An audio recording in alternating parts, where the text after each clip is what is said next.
안녕하십니까. 맥체인 성경 읽기 사사기 13장, 사도행전 17장, 예레미야 26장, 마가복음 12장, 첫 번째 사사기 13장, 삼손의 출생 예고와 하나님의 계획. 본문 이해에 도움이 되는 배경과 맥락을 소개합니다. 사사기 13장은 블레셋의 압제하에 있는 이스라엘에게 하나님께서 새로운 사사를 준비하시는 장면입니다. 단지파의 마노아와 그의 아내에게 여호와의 사자가 나타나 보라, 내가 임신하여 아들을 낳으리니 그의 머리 위에 삭도를 대지 말라. 이 아이는 태에서 나옴으로부터 하나님께 바쳐진 나실인이 됨이라고 말씀하십니다. 이는 삼손이 나실인으로서 하나님의 특별한 목적 아래 태어난 인물임을 보여줍니다. 하나님의 계획은 인간의 요청이나 능력을 초월하여 이루어지며 사사기는 이 같은 구속사적 개입을 반복해서 강조하고 있습니다.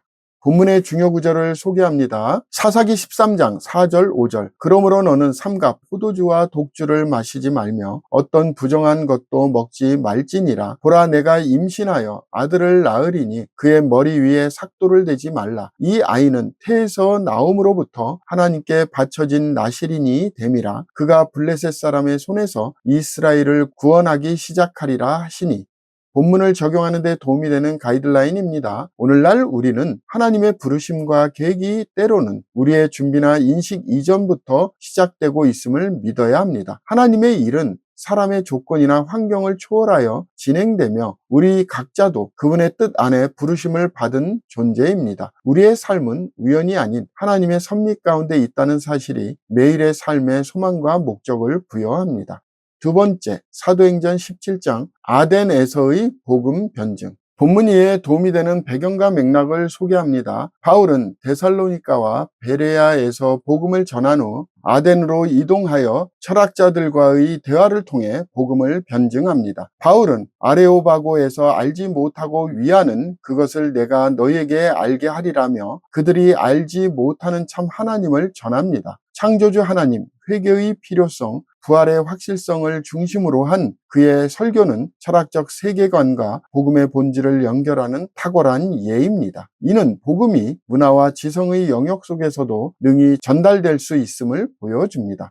본문의 중요 구절을 소개합니다. 사도행전 17장 30절 31절. 알지 못하던 시대에는 하나님이 간과하셨거니와 이제는 어디든지 사람에게 다 명하여 회개하라 하셨으니 이는 정하신 사람으로 하여금 천하를 공의로 심판할 날을 작정하시고 이에 그를 죽은 자 가운데서 다시 살리신 것으로 모든 사람에게 믿을 만한 증거를 주셨음이니라 하니라. 본문을 적용하는 데 도움이 되는 가이드라인입니다. 오늘날 우리는 다양한 문화와 가치관 속에서도 복음을 분명히 전달할 수 있는 지혜와 담대함을 가져야 합니다. 사람들의 무지를 정죄하기보다 그 무지 속에 숨겨진 갈망을 하나님의 진리로 인도하는 사명감이 필요합니다. 하나님의 말씀은 지성적 토론을 넘어 영혼을 깨우는 능력입니다. 변화는 진리를 바르게 전할 때 시작됩니다.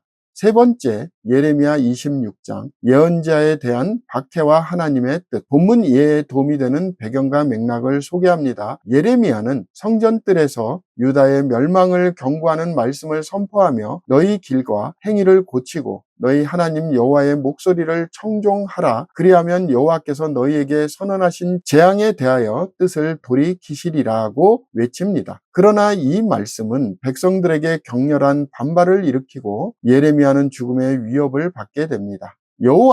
여호와께서 진실로 나를 보내사 이 모든 말을 너희 귀에 말하게 하셨음이라고 하며 그의 사역의 정당성을 밝히고 결과적으로 사반의 아들 아히감의 보호로 살아남게 됩니다. 이 장은 진리의 말씀이 박해 속에서도 보호받는다는 신앙의 원칙을 강조합니다.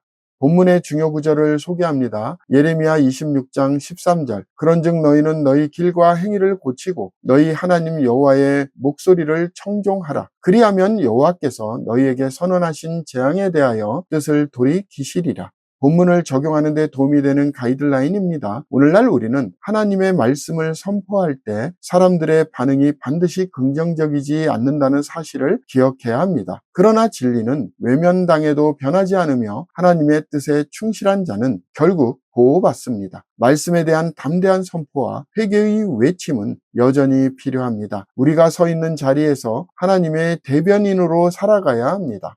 오늘의 마지막 본문 마가복음 12장 하나님의 주권과 제자도의 본질. 본문 이해에 도움이 되는 배경과 맥락을 소개합니다. 마가복음 12장은 예수님께서 포도원 농부의 비유를 통해 이스라엘의 종교 지도자들이 하나님의 뜻을 거절함을 고발하시고 건축자들이 버린 돌이 모퉁이의 머릿돌이 되었나니 라는 인용을 통해 예수님의 죽음과 영광을 암시하십니다. 또한 가이사에게 세금 문제, 부활 논쟁, 가장 큰 계명, 그리고 과부의 헌금까지 다양한 질문에 지혜롭게 응답하십니다. 이 장은 예수님의 권위와 진리 앞에 서는 인간의 반응을 교차적으로 보여줍니다.